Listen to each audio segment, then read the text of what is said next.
Hey guys, Two Dime Marine here with another book. Today we're talking about a classic.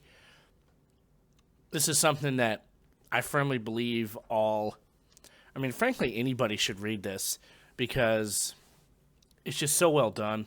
Um, and it's been translated because it was written, it's called All Quiet on the Western Front, and it is a novel written by an Eric Maria Remarque,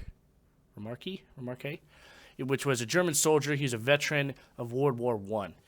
It describes the German soldiers' extreme, kind of just the stresses that they went under, both mentally and physically, and kind of this last part really kind of hits home with me personally is the detachment that they felt from civilian life. Like when they got back, like when they survived the war, they're now citizens, of the U.S. U.S. of Germany. They're back to doing whatever job it is they picked up, and this is something that hits home with me because it's something that I know a lot of my friends have experienced. It's something I've experienced where you just,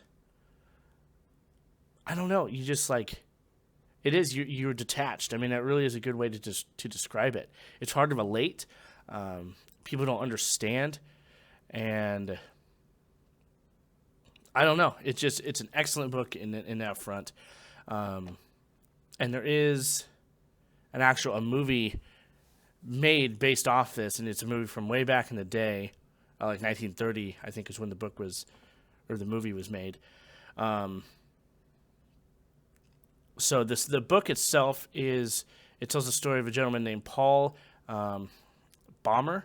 I don't really know German names too well, who was urged by his school teacher to join the German army just after World War One started.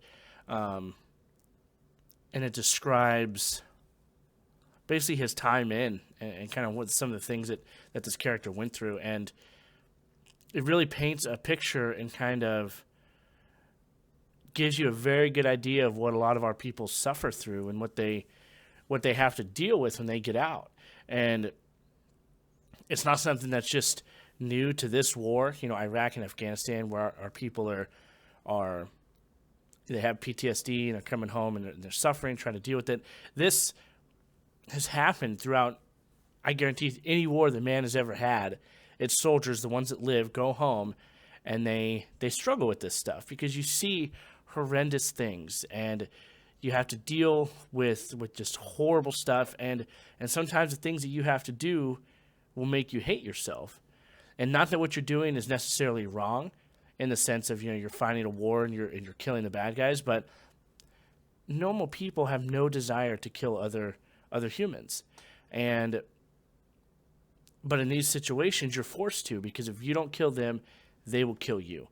And that's just a lot to deal with. And it's been called different names throughout history, but I think now there's kind of a big focus on it, and not only for soldiers and stuff but as well as firefighters, EMTs, police, kind of the people that deal with the traumatic stuff, even in the civilian world, the sights and sounds of this, of what we see. Like, you'll drive by it, but you're not there seeing the woman who's was just crushed because she was in a car accident, and so I think that's why it's kind of a bigger thing now. But this book illustrates, and it really shows off the fact that these issues and these mental sufferings that these guys have gone through have happened throughout history.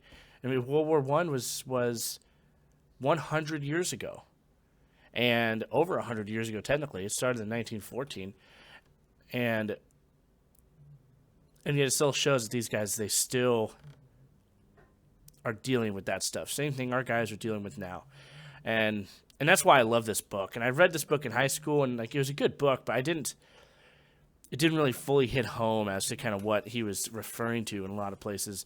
But now, I read it recently, and read it again recently, and I get it. I do. And it may be the same thing for you guys. You may read it now and have respect for the book and the points the author was trying to make, but you won't understand it until you've kind of been in that position. So definitely take a look at this book. It's, don't let any of the covers persuade you away. They always say don't judge a book by its cover, and that's very true in this case because the book is old. I mean, it's almost 100 years old, but it's awesome, and you'll like it, I think. So, yeah, if you guys have any questions, hit me up. I'll have the link down below to where you can get this book, and see you in the next one. Semper Fi. Hey guys, thank you for watching. I really appreciate it. All the links that you need to get in contact with me are down below.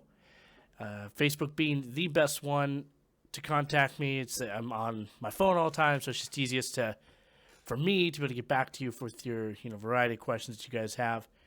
And yeah, if you need anything, by all means, hit me up. So please hit that subscribe button so you can keep in tune with future videos. And I'll see you later.